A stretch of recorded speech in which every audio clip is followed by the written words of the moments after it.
அரசியலில் இப்படி ஒரு போட்டியை யாருமே எதிர்பார்த்திருக்க மாட்டாங்க. நாம் தமிழர் கட்சி தாவேகா இடையே கூட்டணி மலரும் என்று தான் நிறைய நினச்சிருப்பாங்க. ஆனால் இன்றைக்கி பார்த்தீங்கன்னா நாம் தமிழர் கட்சி தாவேகா இடையே கடும் போட்டி சவால் அப்படின்னு தான் அறிவிக்கப்பட்டிருக்கு. அதாவது தாவேகாவுடன் இனி மோதல் போக்கு தான் இருக்கும் என்று சீமான் சென்னையில் நடந்த கூட்டத்தில் பரபரப்பாக பேசியிருக்காரு. இதுதான் பெரிய டாக்காக பாசப்படுகிறது. நாம் தமிழர்களின் எதிரி யார் என்பதை நாங்கள் தீர்மானித்து விட்டோம். சினிமா தான் எங்களுக்கு எதிரி. லட்சிய பாதையில் செல்லும் எங்களுக்கு சினிமா எதிரி. சினிமாவா லட்சியமா என்றால் எங்கள் லட்சியம்தான் முக்கியம். சினிமாவில் தோன்றி கதாநாயகர்கள் ஒருவர்கள் ஆட்சியை பிடிக்க வேண்டிய நோக்கத்தில் வருகிறார்கள். அவர்களை வீழ்த்துவதே எங்கள் லட்சியம் அப்படிங்கிற மாதிரி சீமான் சென்னை கூட்டத்தில் வழங்கியிருக்காரு. ஆகவே அதற்கான போர் தொடங்கிவிட்டது.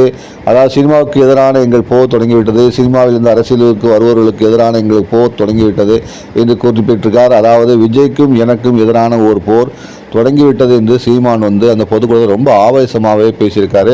லட்சிய பாதையில் செல்லும் நாங்கள் எத்தகைய போராட்டத்தை கையில் எடுப்போம் என்பதை கண்டால் மற்ற கட்சிகளை பயப்படுவார்கள். அந்த அளவுக்கு எங்கள் லட்சிய பாதை ஒரு புனித பயணத்தை நோக்கி போய்கொண்டிருக்கிறது.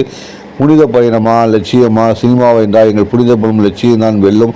அதை நோக்கி மக்களை நோக்கி நாங்கள் பயணிப்போம் என்று அதுவரைக்கும் சினிமா போன்ற கவர்ச்சியான விஷயங்களை நாங்கள் தொடர்ந்து எதிர்ப்போம். தாவேகா எங்களுக்கு எதிரிதான். அவர்களை வீழ்த்துவதே அரசியல் அரங்கில் எங்கள் லட்சியம் என்று முழங்கியிருக்கிறார் சீமான்.